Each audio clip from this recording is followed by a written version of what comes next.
Good morning, everyone. I am heading to Whirlow Brook Hall this morning, which from me is about 20 miles just over to the other side of Sheffield.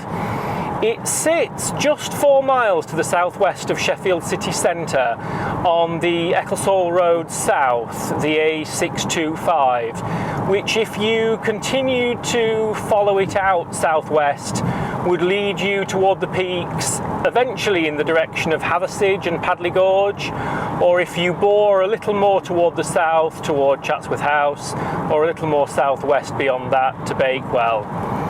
I'm togged up as though I would be going for a hike in the peaks today.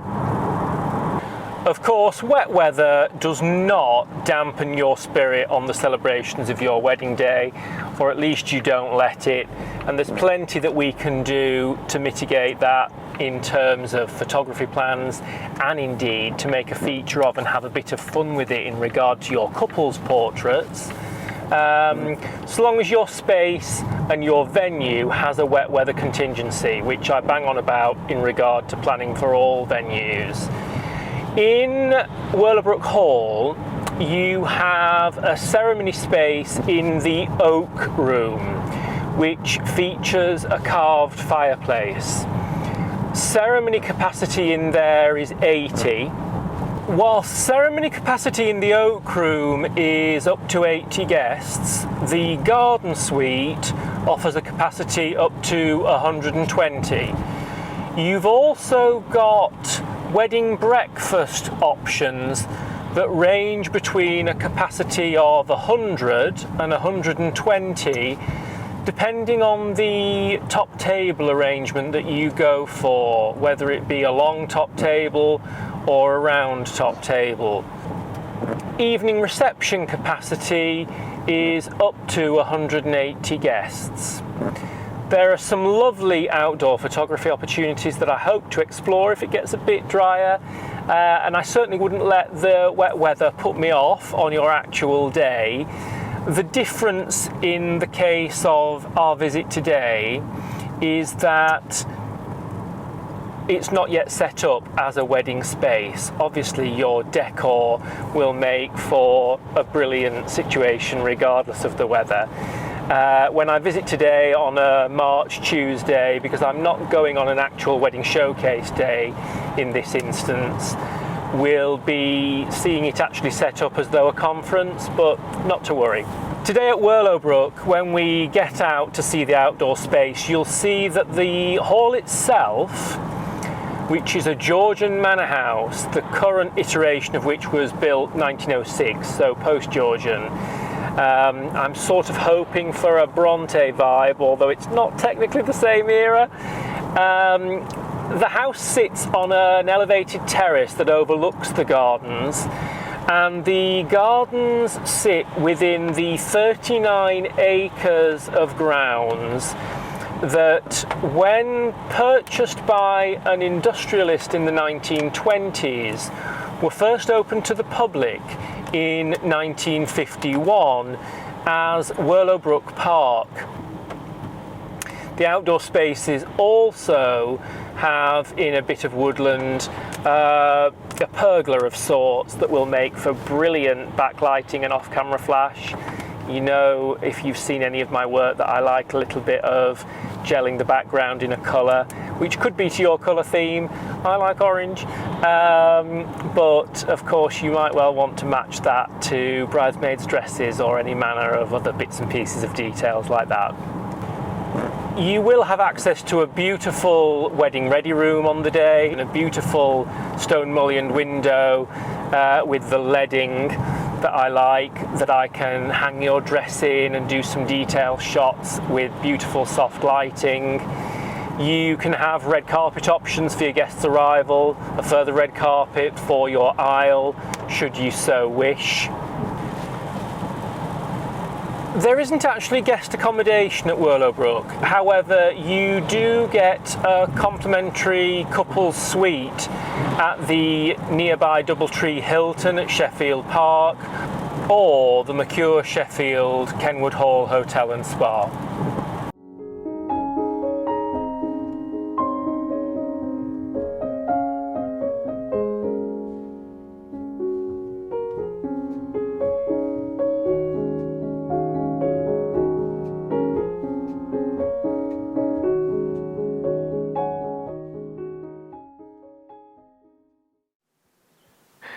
So here you've got the Sycamore room, what Whirlow Brook Hall call their ready room. This is for bridal prep. It's got this absolutely beautiful white painted stone mullioned window with leading in it that lets in floods of natural light that will be absolutely beautiful to position you here.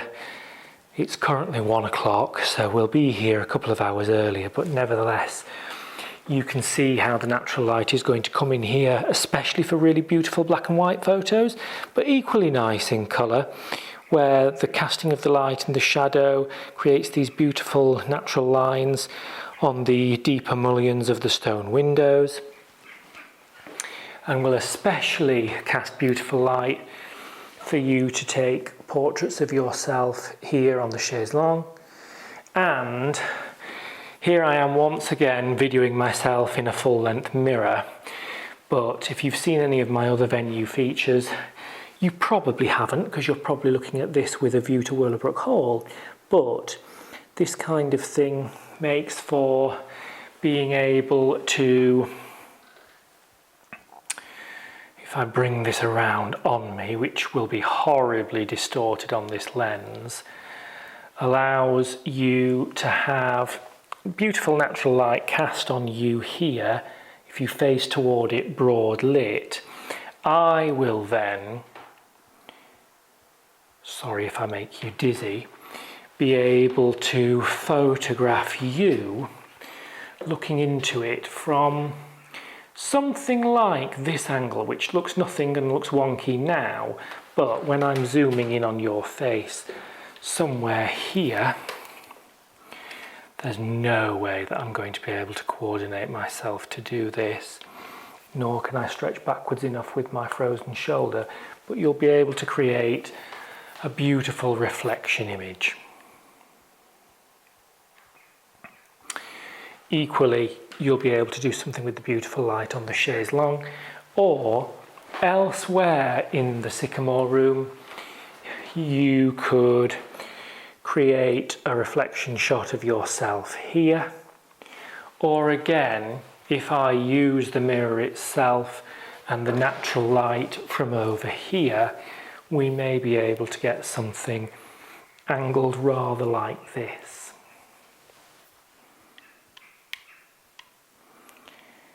We might be able to get something angled rather like this, albeit a damn sight less ungainly than me doing it here.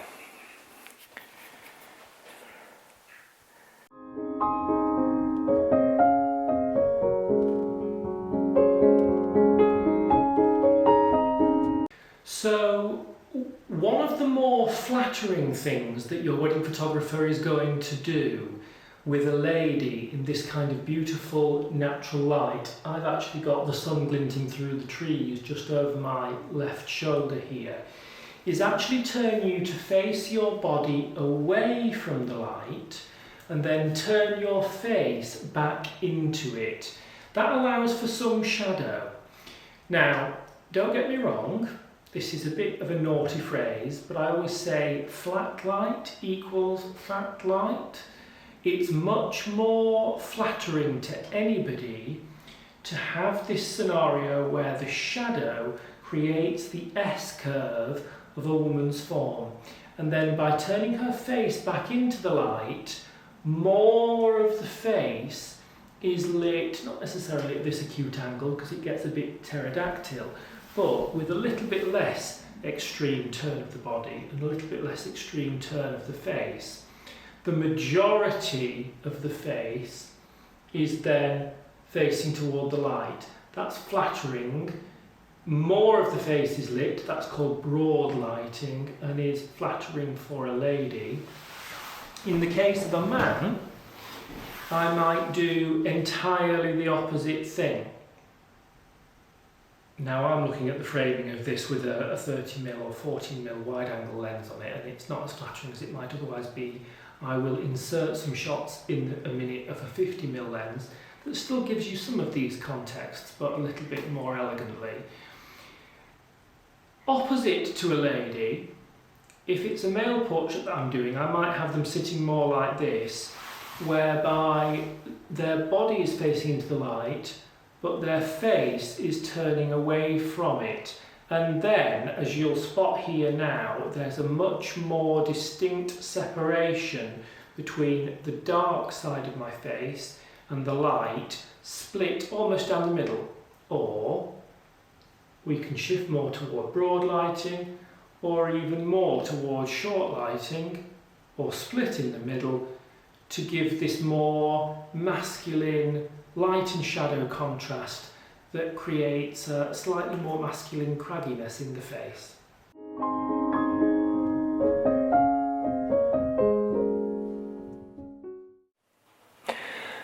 So you have here the Oak Room at Whirlow Brook Hall, with my gratitude to the team here for setting it out as though in ceremony today. Thank you to them. If you are looking to attend a wedding showcase, I believe Yorkshire Wedding Fairs are holding one here on, I think, correct me if I'm wrong, April the 24th. I'll pop up on screen if that requires an adjustment, but I think that's what I've been told. The Oak Room can be set up for a ceremony capacity of, I believe, up to 80 guests. If you want more guests in ceremony, you can use the garden suite to my left, which I'll show you later.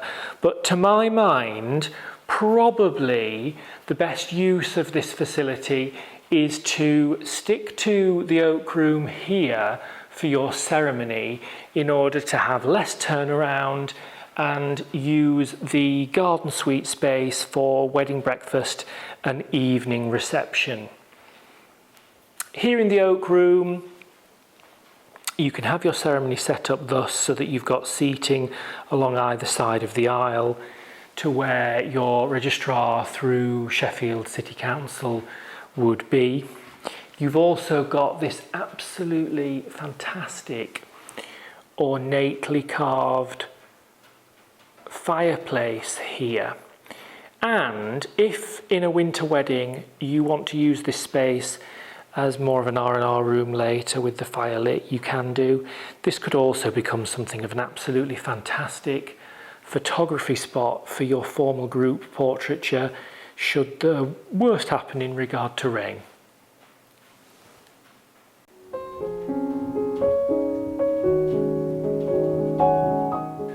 My photographer's eye tells me that I would most definitely be using this fireplace for both detail shots. I'm already seeing your rings during preparation perched somewhere on this plinth or mantelpiece here. I can see me having some great fun with these fisheye effect mirrors. There are a couple around the hall. Not, of course, for me to be filming myself or taking photos of myself. I might insert one here. But if I go off to an angle so that I'm out of shot, you've got the fireplace there, but it would do some hilarious, brilliant things for fun photos of reflections of the two of you too. Moving on from the Oak Room, where you've a ceremony capacity of up to 80, we have the garden suite.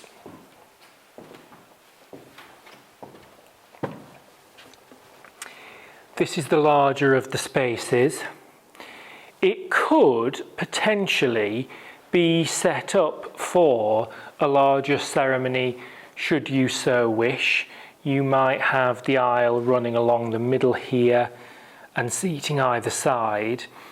That scenario, though, would require a changeover of the room partway through the day. And of course, if the weather's brilliant and we can do outdoor portraits and outdoor group shots, why not? But if you want to keep the two separate for ease of the logistics, you might look at having the ceremony up to 80 people in the Oak Room, and then use the garden suite here for a ceremony of up to 120, or a wedding breakfast of between 100 and 120, depending on the decisions you make with regard to your top table. The capacity varies overall between 100 and 120, depending on a a long top table or a round top table. You've got it set up here as though your wedding breakfast of guests would be laid with linen and chairs for your wedding breakfast. This space can then go on to accommodate an evening reception of up to 180 guests.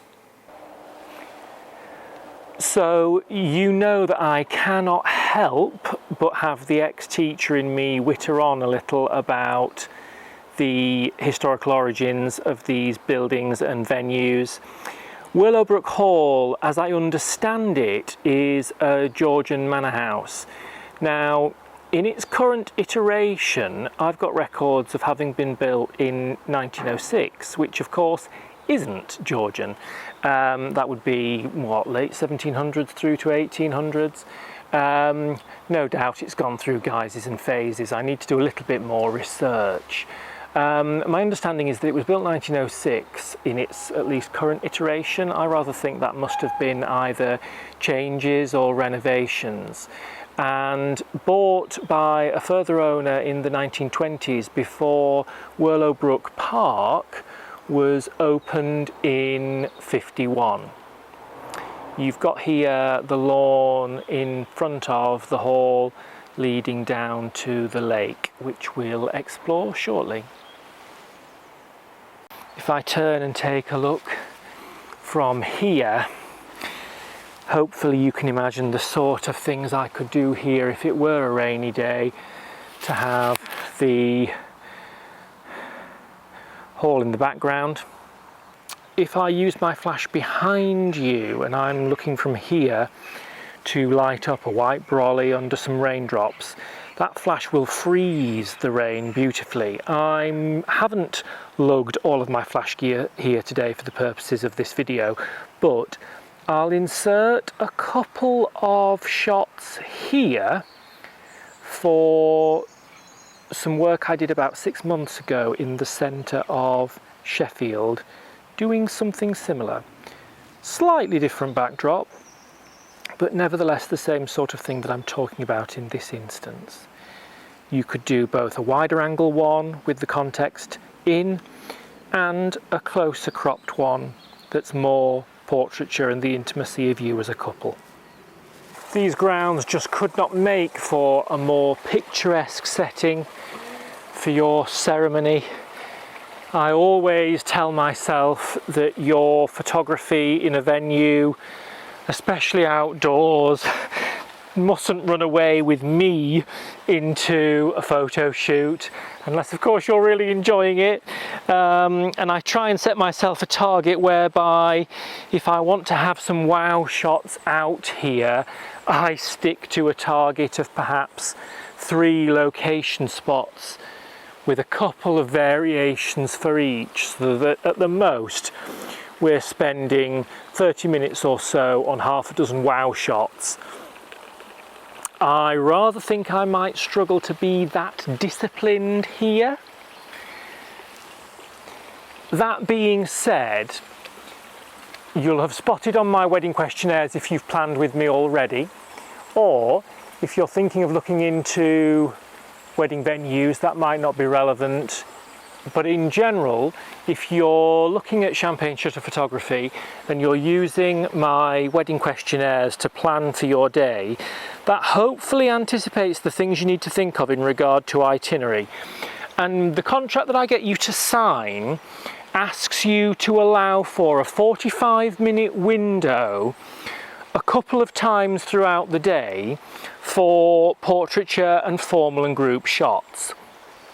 Now, I would really like to iterate that that is more to do with having a bit of breathing space for when things run behind schedule.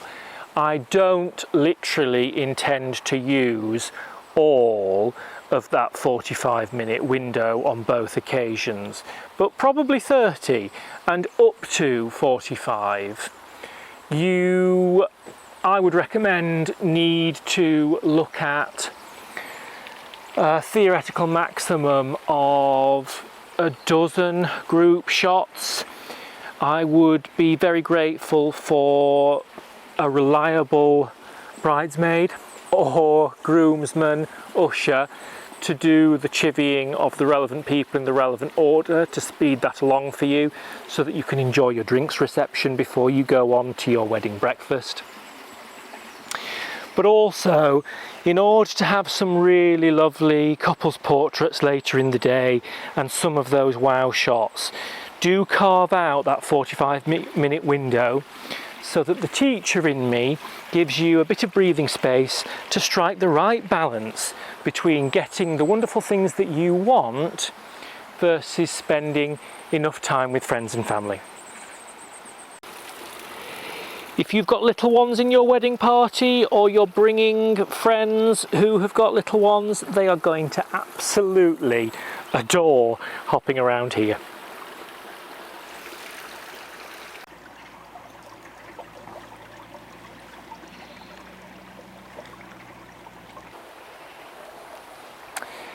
Now, even ex-teacher that I am, I always get tongue-tied over what to call structures like this.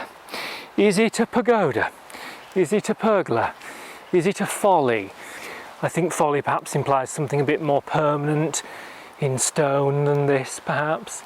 But what an absolutely fantastic structure for photography. I would love to pose a couple like Lauren and Gareth in here, use the reflective surface. This chimney pot, it's a little bit evocative of the kettles in Sheffield city centre, I suppose, isn't it? I wonder if it's got any link to the same artist, I don't know. I think this is an absolutely brilliant spot to pose a couple during the wedding, especially in the evening, or during afternoon light, both. We could use afternoon light in one instance, reflect the sun. You, as I've said in a couple of videos, need to bear with the madness of me doing things like having a copper tube right in front of the lens and bearing with me while I get just the right circle of golden sunlight and flare around you as a couple. You could be backlit here so that you are silhouetted. You could be silhouetted with the pergola, pagoda, coloured in various colours with a gelled flash. We could use this reflective surface up top, and indeed I could backlight and flash from behind so that you have got a halo of light around your hairline and the rim of your shoulders, which makes for a really beautiful romantic shot.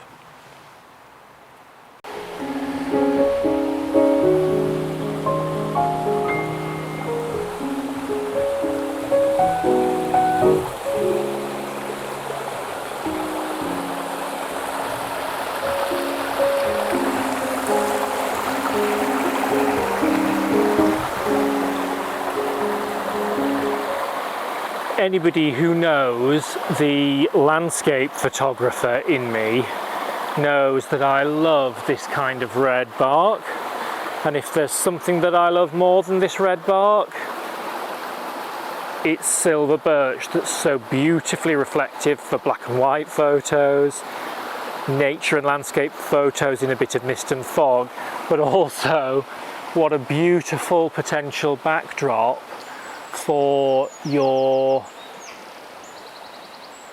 wedding photography. Now, if I'm a little bit naughty here and hopefully don't get shot by any groundsmen, hopefully in a situation a bit less wet than the one we're currently in, and without slipping on the lichen too much or on this moss, and without destroying any of the beautiful flora and fauna that's here, I think this branch, I am not suggesting for a moment that anybody lean on it or anything like that, because it would damage it, I'm sure, would be an absolutely beautiful spot to pose you as a couple around about here, albeit I'd like to be a little bit further down the slope. Now, just filming, this might look really dim, and I assure you I would not be leaving the lighting in this scenario if I was doing a portrait of you here. But I think this, it's not a silver birch, is it? But it's got that kind of lovely reflective bark. Maybe it's a beech. My knowledge of flora and fauna is not good enough there, I'm afraid. But I think this would be an absolutely beautiful setting to stand the two of you as a couple and use some flash under this beautiful tree. I'm standing under a canopy of a much larger tree here. We've got over there in the distance the roof of the pergola. I think this is an absolutely gorgeous portrait spot for the two of you to stand. I'm not suggesting that we perch you necessarily on that trunk. I think I'd feel a bit morally wrong about that, perhaps, in terms of damaging the tree. Although I think safety-wise we'd be okay.